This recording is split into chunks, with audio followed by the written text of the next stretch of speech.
Hello and welcome back to day 16 of 25 days of drams. I've got Greg here, but before we tuck into today's dram, I'm just going to do a quick recap of what we're doing with 25 days of drams. So first off, we've got our beautiful advent calendar here, and we're going to be tasting our way through it up until Christmas Day and telling you about some of the drams from our archive.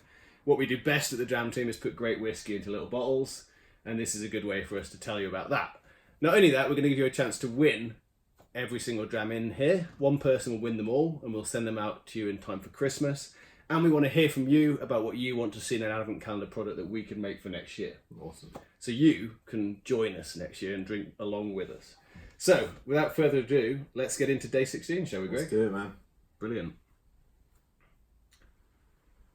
Okay, so Greg joined me for a previous day, and we had a boutique-y whiskey bottling. We've got another one here, and it is Millstone, aged 6 years. Ooh. Do you want to pour that one, Greg? Let's do this, yeah. So why is Millstone an interesting distillery? So Millstone, it sounds like quite a normal name. It could be mistaken for a Scotch or an Irish or anything like that, but this is actually a single malt Dutch whiskey, first of all. So that in itself to me is interesting. And for those of you out there that are Scotch single malt diehards, you're doing it wrong. You've got to try some great international whiskies because there are some cracking international whiskies out there. Oh, absolutely. And these guys, actually, they've been around a lot longer than you think. They've been around for at least a couple of decades now. But they've only kind of come to prominence, really, or not even prominence, but come to the front of mind in the last, 5-6 years? Yeah, I'd say so. And that probably kind of lines up for me with my own experience in getting into whiskey. And I'd say that international whiskey has grown along with my experience of whiskey as well. So I'm a big fan of international whiskies.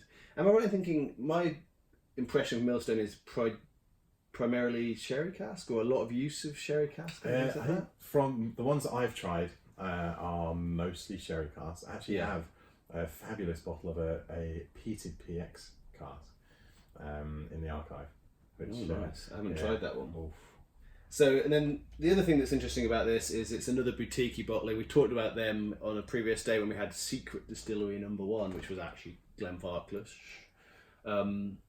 But they're just a great independent bottler. Really interesting releases. Again, cask strength. This one's nearly 49% ABV. Cheeky. So perhaps not full cask strength, maybe, or just a single cask that was a bit I think more leaky in terms of the Angel's share. Not sure, but again, they always do their stuff at great drinking.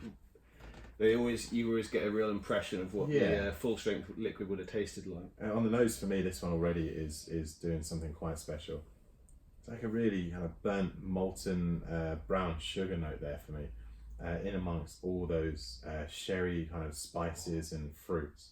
It's absolutely wonderful on the nose. The thing that I love with the whiskey is I always say this about meals actually, if you go for a good meal out, the sign of a good meal out is that in between mouthfuls, so you're talking, you forget how great the food is, and you put a mouthful in, and you're like, oh, that tastes amazing. Yeah. This, when I just drank it, incredible. It's like, oh, that's beautiful.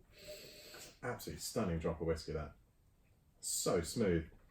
And those lovely, lovely kind of stewed dark fruits as well in there. Beautiful. And I think the final thing I would say that stands out about this dram, I'm just going to check. It is 6 years old. So that's amazing for 6 years old. Like, there's a myth, dare I say it, that older whiskey is always better. But if you can make liquid like this at 6 years old, sign me up. Absolutely. Right. Well, that's another day done. We'll see you again tomorrow for our next instalment. But thanks for joining us, and cheers again, Greg. No, my pleasure. Cheers, everyone. Cheers.